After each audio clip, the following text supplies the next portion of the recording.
விஜய் அவர்களுடைய இன்னைக்கு நடந்த இந்த நாகப்பட்டினம் சந்திப்பு அப்படின்றது அவருடைய அந்த அரசியல் முதிர்ச்சியை ஓரளவுக்கு காட்டுது. திமுகவுக்கு ஒரு பெரிய ஒரு தலைவலியை விஜய் வந்துட்டாரு. திமுகவுடைய அஸ்திவாரத்தை திரு விஜய் வந்து நீங்க ஆட்டங்கான செஞ்சிருக்காரு. எப்படி ஒரு பக்கம் வந்து அண்ணன் சீமான் அவர்கள் திமுகவை கொள்கை ரீதியாகவே வந்து வேரோட வந்து அழிக்கிறதுக்கு முயற்சி பண்றாரோ, கிட்டத்தட்ட அண்ணன் சீமான் அவர்கள் திமுகவுடைய கொள்கையை வேரோட அழிக்க வந்து தொடங்கிட்டாரு. இலங்கையில் வந்து ஈழத்தமிழர்களுக்காகவும் நம்முடைய மீனவர்களுக்காகவும் பார்த்து நாகப்பட்டினம் வந்து போராட்டத்தை வந்து மேற்கொண்டவர். அப்போ இயல்பாகவே அவர் நாகப்பட்டினத்தோடும் மீனவர்களோடும் பார்த்தீங்கன்னா ஒரு அட்டாச் ஆன ஒரு நபராக இருந்தார். சொல்லப்போனால் திரு விஜய் அவர்கள் வருகின்ற 2026 தேர்தலில் நாகப்பட்டினம் தான் நிற்பாரு அப்படின்ற ஒரு விஷயம் வந்து ரொம்ப யூகமாக பேசப்பட்டது. இன்னைக்கு கிட்டத்தட்ட அது வந்து உறுதியாயிட்டு இருக்கு. திரு விஜய் அவர்கள் அந்த திமுக மீது மக்கள் வைக்கக்கூடிய நம்பகத்தன்மையை உடைக்கிறாரு. நீங்களாம் ஒண்ணுமே கிடையாதா, நீங்க வந்து முழுக்க முழுக்க வந்து ஒரு கொள்ளையடிக்கக்கூடிய ஒரு கூட்டம், ஒரு குடும்பமே சேர்ந்து கொள்ளையடிக்குது, ஒட்டுமொத்த திமுகன்ற குடும்பம் ஒட்டுமொத்த தமிழ்நாட்டினுடைய கனிமூலங்கள், சொத்து, அரசியல் சொல்லிட்டு எல்லாத்தையுமே நீங்க கொள்ளையடிக்கிறீங்க அப்படின்னு அந்த திமுக குடும்பத்திற்கு எதிரான ஒரு ஸ்டேட்மெண்ட்டை மக்கள் மொழியில அந்த மக்களிடத்துல கொண்டு போய் சேர்க்கிறாரு திரு விஜய். எனக்கு இவ்வளவு நெருக்கடி கொடுக்குறீங்கல்ல, ஒரு நடிகர் நானு, இன்னைக்குதான் அரசியல் கட்சி ஆரம்பிச்சிருக்கேன், நான் ஒன்னும் உங்களை மாதிரி பரம்பரையா முதலமைச்சரா இல்ல, எங்க அப்பா முதலமைச்சரா இல்ல, நான் இன்னைக்குதான் உள்ள வந்திருக்கேன், என்னை பார்த்து உங்களுக்கு என்ன இவ்வளவு பயம்? நீங்க திரு மோடி அவர்களை பார்த்தோ திரு RSS ஆட்கள் உள்ள வரும்பொழுதோ நீங்க இவ்வளவு சிக்கல்கள் கொடுப்பீங்களா? இவங்க கொடுக்க மாட்டாங்க. திரு விஜய் அவர்கள் சொல்றது போல மறைமுக கூட்டணினா திமுக கிடையாது, பிஜேபி கூட. பிஜேபியும் திமுகவும் நேரடி கூட்டணி தான். ஏன்னா நீங்க பிஜேபி எதிர்த்துட்டு திமுக ஒண்ணுமே பண்ண முடியாது. சீமான் ஒரு தனி மனிதனாக நின்று நாம் தமிழர் கட்சியை வந்து கட்டமைத்தார். 35 லட்சம் ஓட்டை வாங்கி மக்களுக்கெல்லாம் தமிழ் தேசிய உணர்வை ஊட்டி கஷ்டப்பட்டு மேல வராரு. திரு விஜய் போன்றவர்களுக்கு இயல்பாகவே பார்த்தீங்கன்னா மக்கள் இடத்துல பார்த்தீங்கன்னா ஒரு செல்வாக்கு இருக்கு, ஒரு பிரபலத்தன்மை இருக்கு. அந்த பிரபலத்தன்மையை தனக்கு எப்படி பயன்படுத்துறாருன்னா, ஒரு பக்கம் ஓட்டு வரணுன்றது ரொம்ப முக்கியமான விஷயம். அதை விட இந்த திமுகவை ஆட்சியிலிருந்து எழுக்கணுன்றதுல குறியா இருக்காரு. இன்னைக்கு வந்து அண்ணன் உதயநிதி துணை முதலமைச்சரா இருக்காரு. நீங்க திமுகவுடைய பரம்பரை, உங்க தாத்தா முதலமைச்சர், உங்க அப்பா முதலமைச்சர் எல்லாமே ஓகே தான். ஆனா விஜய் வந்து அரசியல்ல தான் ஒரு மிகப்பெரிய ஒரு ஸ்டார். இங்க அவர் தான் நம்பர் 1 ஸ்டார், அவ்வளவுதான். ஆனா பொலிட்டிக்கல் அவரு ஒரு கவுன்சிலர் கூட கிடையாது. ஆனா அப்படிப்பட்ட நபரை பார்த்து பயப்படுறாங்க. என்ன காரணம்னா, நீங்க ஒரு தனி மனிதனாக வந்து ஒரு பக்கம் விஜய் அவர்களையும் திரு உதயநிதி ஸ்டாலின் வச்சு பாத்தீங்கன்னா, திரு உதயநிதி ஸ்டாலினை விட மிகப்பெரிய புகழ் திரு விஜய் அவர்களுக்கு இருக்கு. அண்ணன் சீமான் திமுகவோட கொள்கையை வேரோடு அடிக்கிறாரு. திரு விஜய் திமுகவோட புகழை அழிக்க தொடங்கிட்டாரு. திமுகவிற்கு மிகப்பெரிய ஒரு அழிவு காலம் 2026 ஆரம்பிச்சிச்சு. ஒரு பக்கம் அண்ணன் சீமான், மறுபக்கம் அண்ணன் விஜய் அவர்கள். நிச்சயமா 26 திமுக. நிம்மதி ப்ராப்பர்ட்டி மேனேஜ்மெண்ட், உங்கள் பழைய வீட்டை புதிய வீடாக மாற்றலாம் வாங்க. வாய்ஸ் ஆஃப் தமிழ்நாடு பார்வையாளர்களுக்கு வணக்கம். இன்றைய சிறப்பு நேர்காணலில் நம்மோடு இணைந்திருப்பவர் வழக்கறிஞர் பிரதாப். வணக்கம். வணக்கம் ஆதி. தாவேகாவினுடைய தலைவர் விஜய் அவர்கள் நாகப்பட்டினத்துல மக்கள் சந்திச்சிருக்காரு. அங்க திமுகவை ரொம்ப விமர்சிச்சு பேசியிருக்கிறாரு. இதை எப்படி பாக்குறீங்க? இல்ல, இன்றைக்கு விஜய் அவர்களுடைய இன்னைக்கு நடந்த இந்த நாகப்பட்டினம் சந்திப்பு அப்படின்றது அவருடைய அந்த அரசியல் முதிர்ச்சியை ஓரளவுக்கு காட்டுது. அவருடைய முந்தைய பேச்சுகளை நீங்க கம்பேர் பண்ணும்போது இன்னைக்கு அவர் பேசக்கூடியது உள்ளபடி அங்க இருக்கக்கூடிய மக்களை ரொம்பவே வந்து கவர்ந்திருக்கு. நம்ம முதல்ல இருந்து வருவோமே, நாகப்பட்டினம் பெரிதும் மீனவர்கள் வசிக்கக்கூடிய ஒரு பகுதி. அந்த முதல் வார்த்தையே வந்து நான் மீனவருடைய நண்பனா வந்திருக்கேன் அப்படின்னு பேசும்பொழுது எளிமையாகவே அங்க இருக்கக்கூடிய மக்கள்கிட்ட போயிட்டு அவர் ஈஸியாவே வந்து அட்டாச் ஆயிடுவாரு. அப்போ பொதுவாகவே வந்து விஜய் அவர்களுக்கு வந்து மீனவர்கள் மத்தியில பெரிய ஒரு பார்வை வந்து உண்டு. அவர் மேல வந்து ஒரு அரவணைப்பு பார்வை வந்து உண்டு. அவருடைய மக்கள் மன்றமா இருக்கும் பொழுதே மீனவர்களுக்காக போராட்டம் நடத்தியவர். குறிப்பா அதே இலங்கையில வந்து ஈழத்தமிழர்களுக்காகவும் நம்முடைய மீனவர்களுக்காகவும் பார்த்து நாகப்பட்டினம் வந்து போராட்டத்தை வந்து மேற்கொண்டவர். அப்போ இயல்பாகவே அவர் நாகப்பட்டினத்தோடும் மீனவர்களோடும் பார்த்தீங்கன்னா ஒரு அட்டாச் ஆன ஒரு நபராக இருந்தார். சொல்லப்போனா திரு விஜய் அவர்கள் வருகின்ற 2026 தேர்தலில் நாகப்பட்டினம் தான் நிற்பாரு அப்படின்ற ஒரு விஷயம் வந்து ரொம்ப யூகமா பேசப்பட்டது. இன்னைக்கு கிட்டத்தட்ட அது வந்து உறுதியாயிட்டு இருக்கு. அவர் அங்க நின்னா கண்டிப்பா ஜெயிப்பாரு அப்படின்ற மாதிரி சில விஷயங்கள்லாம் உறுதியாயிட்டு இருக்கு. சரி, திமுகவை விமர்சனம் பண்றாருன்றத, திமுகவுக்கு ஒரு பெரிய ஒரு தலைவலியை விஜய் வந்துட்டாரு.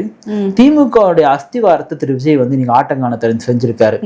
எப்படி ஒரு பக்கம் வந்து அண்ணன் சீமான் அவர்கள் திமுகவை கொள்கை ரீதியாகவே வந்து வேரோட வந்து அழிக்கிறதுக்கு முயற்சி பண்றாரோ, கிட்டத்தட்ட அண்ணன் சீமான் அவர்கள் திமுகவுடைய கொள்கையை வேரோட அழிக்க வந்து தொடங்கிட்டாரு. ஏன்னா அப்படி அது தொடங்கினதுனாலதான் திராவிடம் பெரியார் பேசியிருந்தவங்க எல்லாம் இன்னைக்கு அண்ணன் சீமான் அவர்களுக்கு தமிழ்நாட்டில் 35 லட்சம் ஓட்டு போட்டு அவரை வந்து அங்கீகரிக்கப்பட்ட கட்சியா மாத்திருக்காங்க. திரு விஜய் அவர்கள் அந்த திமுக மீது மக்கள் வைக்கக்கூடிய நம்பகத்தன்மையை உடைக்கிறாரு. நீங்களாம் ஒண்ணுமே கிடையாதா, நீங்க வந்து முழுக்க முழுக்க வந்து ஒரு கொள்ளையடிக்கக்கூடிய ஒரு கூட்டம், ஒரு குடும்பமே சேர்ந்து கொள்ளையடிக்குது, ஒட்டுமொத்த திமுகன்ற குடும்பம் ஒட்டுமொத்த தமிழ்நாட்டினுடைய கனிமூலங்கள், சொத்து, அரசியல் சொல்லிட்டு எல்லாத்தையுமே நீங்க கொள்ளையடிக்கிறீங்க அப்படின்னு அந்த திமுக குடும்பத்திற்கு எதிரான ஒரு ஸ்டேட்மெண்ட்டை மக்கள் மொழியில அந்த மக்களிடத்துல கொண்டு போய் சேர்க்கிறாரு திரு விஜய். இது உள்ளபடியே திரு விஜய் அவர்களுக்கு மிகப்பெரிய ஒரு பிளஸ் தான். கொள்கை ரீதியா ஒரு பக்கம் அண்ணன் சீமான் திமுக அஸ்திவாரத்தை காலி பண்றாரு. திரு விஜய் அவர்கள் தன்னுடைய அந்த பேச்சு திறமையினால், மக்களை வசீகரிக்கக்கூடிய அந்த திறமையினால் பாத்தீங்கன்னா திமுக மீதான அந்த நம்பகத்தன்மையை ஒரு சுக்குநூறா உடைக்கக்கூடிய ஒரு வேலையை வந்து திரு விஜய் அவர்கள் இன்னைக்கு வந்து பார்த்திருக்காரு. இன்னைக்கு எந்த அரசியல் கட்சி தலைவர்களுக்குமே இல்லாத ஒரு நெருக்கடியை திரு விஜய் அவர்களுக்கு இந்த காவல்துறையும் அரசு வந்து கொடுக்குது. ஏன்னா அவரே சொல்றாரு இல்லையா, என்ன இந்த அளவுக்கு தான் கை தூக்க சொல்றானுங்க, என்ன இப்படிதான் எட்டி பார்க்க சொல்றானுங்க, நான் இப்படிதான் வர சொல்றானுங்க அப்படின்னு சொல்லிட்டு அவர் சொல்லும் பொழுதே பாத்தீங்கன்னா அங்க மிகப்பெரிய ஒரு ஆரவாரம், மிகப்பெரிய ஒரு ஆரவாரத்தோட கேட்கிறாங்க. அப்போ என்ன எந்த அளவுக்குலாம் இந்த அரசு ஒடுக்குது, ஒரு அரசியல் கட்சி தலைவராக நான் உள்ள வரும் பொழுது எனக்கு எப்படியெல்லாம் இந்த திமுக வந்து ஒடுக்குமுறையை வந்து கொடுக்குது அப்படின்றத மக்கள்கிட்ட ரொம்ப வெளிப்படையா மக்கள்கிட்ட எப்படி சொன்னா புரியுமோ அந்த அளவுக்கு வந்து சொல்றாரு. ஏன்னா பெரிய ஒரு மக்கள் நம்ம பார்க்குறோம், விஷுவலே நமக்கு தெரியுது. இந்த ட்ரோன் காட்சிலாம் பார்க்கும்பொழுது அங்க பல்லாயிரக்கணக்கான மக்கள் நாகப்பட்டினத்துல சூழ்ந்திருக்கிறாங்க. அந்த மக்களோடு மக்களா அட்டாச் ஆகி பேசுறாங்க. அது ரொம்ப முக்கியமான விஷயம். இப்போ திமுக தலைவர்கள் போல வந்து ஒண்ணுமே இல்லாம நாங்கள் அதை செய்தோம் இதை செய்தோம் சொல்லிட்டு நிறைவேற்றப்படாத வாக்குறுதிகள் எல்லாம் வந்து சொல்லிட்டு மக்களை நம்பி ஏமாற்றி வைத்து அந்த மாதிரி பேசாம என்னால் என்ன பண்ண முடியுமோ அதை நான் வந்து பண்றேன் அப்படின்ற ஒரு யதார்த்த தன்மையோட பேசுறாரு. ரெண்டாவது மக்கள் வந்து அதை ரசிக்கிறாங்க. விஜய் போன்ற ஒரு ஸ்டார் வந்து வராங்க அப்படின்னா அவர் என்ன பேசுறாரு அப்படின்னு கேட்கறதுக்கு வரதை விட அவரை நம்ம பார்த்தா போதுமா, பாக்குறதுக்காக வரக்கூடிய கூட்டம் தான் அதிகம். அப்படி பாக்குறதுக்காக வரக்கூடிய கூட்டம் இவர் பேசும்போது ஆரவாரம் செய்யறாங்க, ஒவ்வொரு விஷயத்துக்கும் ஆரவாரம் செய்யறாங்க. எனக்கு வந்து நான் வரும் அவர் ஒண்ணு கேட்கிறாரு இல்லையா, எனக்கு இவ்வளவு நெருக்கடி கொடுக்குறீங்கல்ல, ஒரு நடிகர் நானு, இன்னைக்குதான் அரசியல் கட்சி ஆரம்பிச்சிருக்கேன், நான் ஒன்னும் உங்களை மாதிரி பரம்பரையா முதலமைச்சரா இல்ல, எங்க அப்பா ஒண்ணு முதலமைச்சரா இல்ல, நான் இன்னைக்குதான் உள்ள வந்திருக்கேன், என்ன பார்த்து உங்களுக்கு என்ன இவ்வளவு பயம்?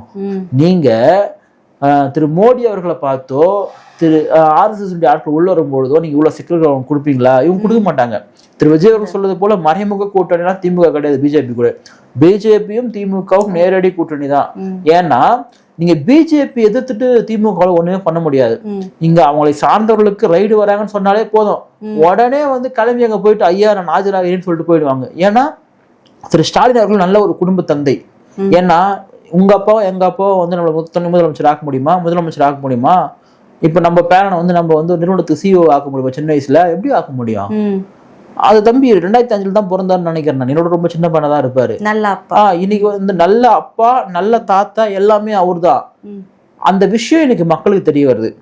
ஏன்னாங்க இப்போ அண்ணன் சீமான் ஒரு தனி மனிதனாக நின்று நாம் தமிழ் கட்சியை வந்து கட்டமைத்தார். 35 லட்சம் ஓட்டை வாங்கி மக்களுக்கெல்லாம் தமிழ் தேசிய உணர்வை ஊட்டி கஷ்டப்பட்டு மேல வராரு. திரு விஜய் போன்றவர்களுக்கு இயல்பாகவே பாத்தீங்கன்னா மக்கள் இடத்துல பாத்தீங்கன்னா ஒரு செல்வாக்கு இருக்கு, ஒரு பிரபலத்தன்மை இருக்கு. அந்த பிரபலத்தன்மையை தனக்கு எப்படி பயன்படுத்துறாருன்னா, ஒரு பக்கம் ஓட்டு வரணுன்றது ரொம்ப முக்கியமான விஷயம். அதை விட இந்த திமுகவை ஆட்சியிலிருந்து எழுக்கணுன்றதுல குறியா இருக்காரு. நிறைய பேர் சொல்றாங்க இவரெல்லாம் வந்து பிஜேபியினுடைய கையால் திமுக கூட ஒரு ஃபண்ட் பண்ணிருக்க சொல்றாங்க. அதெல்லாம் சும்மா கதை. அதெல்லாம் விஜய் அவர்கள் மீது அவரை பார்த்து வைரியக்கூடிய கூட்டம் சொல்லக்கூடியது தான். இயல்பாவே வந்து எந்த அரசியல் கட்சி தலைவருக்குமே வந்து நம்ம நாட இவ்வளவு கஷ்டப்பட்டு வரோம், நம்மளுக்கு எவனும் கூட்டமே வர மாட்டாங்களே, திரு விஜய் வந்தாலே வந்துடுறாங்களே அப்படின்னு சொல்லிட்டு பார்க்கக்கூடிய அந்த ஒரு பார்வை தான். இன்னைக்கு அண்ணன் உதயநிதியை போக சொல்லுங்க, இவ்வளவு பேர் வருவாங்களா? நிச்சயமா வர மாட்டாங்க.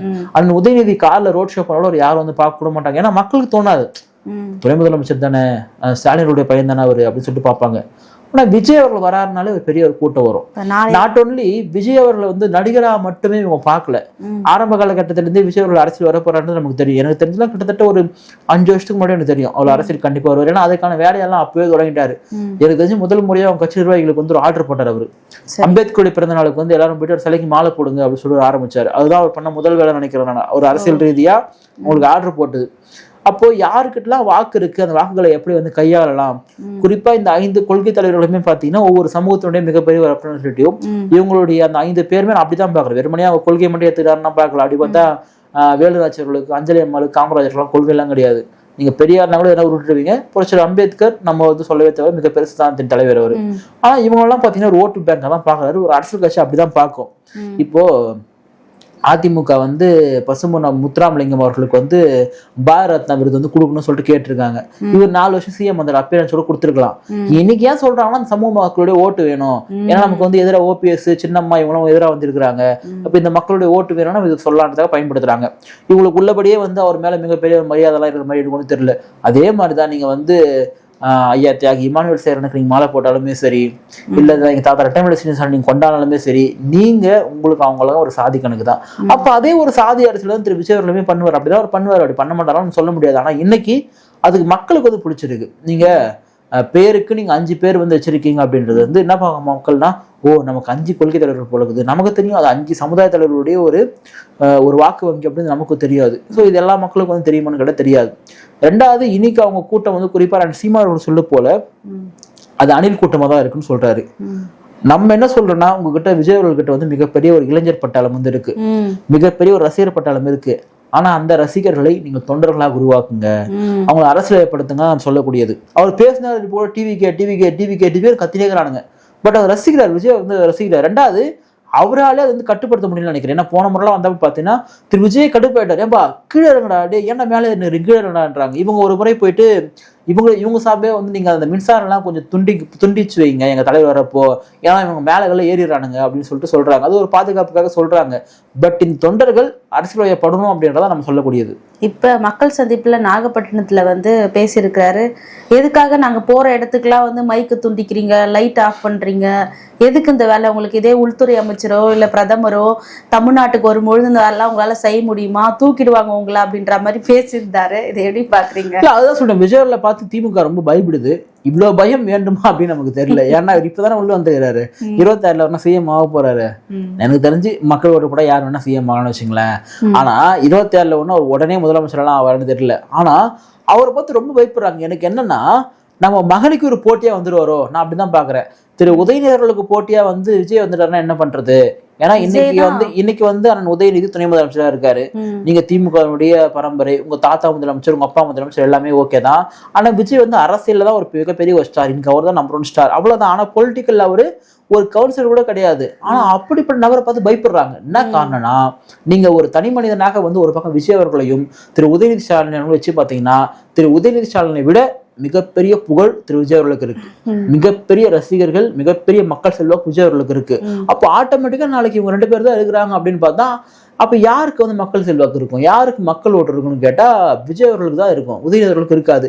அப்ப இந்த பயத்தினால் எப்படியாவது விஜய் அவர்களை ஒடுக்கணும்னு நினைக்கிறாங்க. ஏன்னா இவர் வந்து இப்பதான் அரசுக்கு வந்திருக்காங்க, நம்ம பல நெருக்கடி எல்லாம் கொடுப்போம், வழக்கு எடுக்கு போல பயந்து ஓட்டுருவாங்கன்னு பாக்குறாரு. ஆனா விஜய் அவர்கள் அந்த பயப்படலன்னு தெரியுது. ஏன்னா சில விஷயங்களை ரொம்ப யோசிச்சு பண்றாரு, தேவையில்லாத வழக்குகள்லாம் வேணான்றதை யோசிக்கிறாரு. ஆனா ஒரு வழி இல்லாம அவர் வந்து நீங்க ரொம்ப நெருக்கடி குத்திங்கன்னா தைரியமா வெளியே வந்துருவாரு. இன்னைக்கு அப்படிதான் வந்திருக்காரு. ஏன்னா நீங்க முந்தைய சந்திப்பை விட இன்னைக்கு இந்த சந்திப்புல பேச்சே பல டிஃபரெண்ட் வந்து கொடுத்துருக்கு.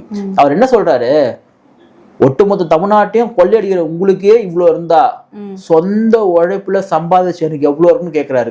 இது வந்து நம்ம வெறுமனே தற்பெருமைன்னு சொல்ல தேவையில்லை. ஏன்டானா அந்த விஜய் அவர்களுக்கு அவ்வளவு பெரிய நெருக்கடியை கொடுக்குறாங்க. அவர் சில விஷயங்கள் வந்து இப்ப நான் உச்சத்தை விட்டு வெளியே வந்தேன் அப்படின்னு சொல்றதுலாம் நீங்க தற்பெருமைன்னு சொல்லலாம். ஆனா ஒரு மனுஷனை போயிட்டு நீங்க ரொம்ப நெருக்கடி கொடுத்தீங்கன்னா கோவம் வரும். டேய் நீ யோகிமா, நீ என்ன பண்ண, நீ எவ்வளவு கொள்ளடிச்சிருக்க, நான் என் கை பாரு சுத்தமா இருக்குன்னு அந்த ஒரு கோவம் தான். அது நம்ம ஒரு அறச்சீற்றமா தான் நம்ம பார்க்க முடியும் அந்த ஒரு கோவத்தை. சோ திமுக விஜய் அவர்களை பார்த்து பயப்படுதான்னு கேட்டா ஒரு பக்கம் நடுங்குதுன்னே சொல்ல முடியும். நான் முன்னாடி சொன்ன மாதிரி அண்ணன் சீமான் திமுகவோட கொள்கையை வேரோடு அடிக்கிறாரு. திரு விஜய் திமுகவுடைய புகழை அழிக்க தொடங்கிட்டாரு. திமுகவிற்கு மிகப்பெரிய ஒரு அழிவு காலம் 2026ல ஆரம்பிச்சிச்சு. ஒரு பக்கம் அண்ணன் சீமான், மறு பக்கம் அண்ணன் விஜய் அவர்கள். நிச்சயமா 26ல திமுக வராது அப்படின்னு தான் நான் நினைக்கக்கூடிய ஒண்ணா இருக்கு. அதை முடிஞ்சா அவங்க இது மேல வந்து மக்கள் அவங்க கிட்ட பார்த்தீங்கன்னா நிறைய அவங்களுடைய கரங்கள் எல்லாம் ரொம்ப கரைப்பட்டிருக்கு. ஒரு பக்கம் பட்டியல் சமூக மக்களுக்கு எதிராக இருக்கிறீங்க வேங்க வயல் போன்ற விஷயங்கள்ல, இன்னொரு பக்கம் தொழிலாளர் வர்க்கத்துக்கு எதிராக இருக்கீங்க தூய்மை பணியாளர் விஷயத்துல. இப்படி எல்லாவற்றிலும் சட்டம் ஒழுங்கும் சொல்லவே தேவை கிடையாது. ஒவ்வொரு நாளும் ஒரு கொலை, ஒவ்வொரு நாளும் மிகப்பெரிய ஒரு திருட்டு சமம். அப்படிப்பட்ட ஒரு மோசமான ஒரு ஆட்சியை நீங்க முன்னுதாரணமா கொடுத்துட்டு இருக்கீங்க. இது எல்லாவற்றையும் விட நீங்க இந்த பிஜேபி ஆர்எஸ்எஸ் சொல்லிட்டு பேசக்கூடியதற்கு நீங்க தகுதி இல்லாத நபர்கள். இங்க நடக்கிற ஆட்சியை திராவிட மண்டல ஆட்சியை நாம நினைச்சா இல்லப்பா இது ஆன்மீக ஆட்சின்னு சொல்றா ஐயா சேகர் பாபு சொல்றாரு. அப்படிப்பட்ட ஒரு ஆட்சி நடத்தக்கூடிய நீங்க ஒரு பக்கம் உங்களோட தலைவர் நீங்களே முன்னோரி போட்டுறீங்க, மறுபக்கம் திரு விஜயும் வந்துட்டாரு, திரு சீமானும் வந்துட்டாரு, 26 திமுக நிச்சயமா ஆட்சிக்கு வராதுன்றதுதான் நம்ம இப்போதைக்கு பார்க்கக்கூடியது. திமுகவோட இருக்கக்கூடிய கூட்டணி கட்சிகளுக்கு நீங்க என்ன சொல்ல வரீங்க? திமுக கூட்டணி கட்சிகளுக்கு நான் என்ன சொல்ல விரும்புறது, அவங்க தான் மிகப்பெரிய அறிவாளிகளாச்சு. ஆனா எனக்கு என்னன்னா, எப்படி உங்களால வந்து ரொம்ப அந்த தன்மானத்துல எழுந்துட்டு நிற்க முடியுதுன்னு தான் நம்ம கேட்கக்கூடியது. கம்யூனிஸ்ட் கட்சி வந்து தொழிலாளர்களுக்காக தோற்றுவிக்கப்பட்ட ஒரு கட்சி. அந்த கட்சி முழுக்க முழுக்க முதலாளித்துவத்தில் இயங்கக்கூடிய திமுகவுக்கு சப்போர்ட் பண்றாங்க.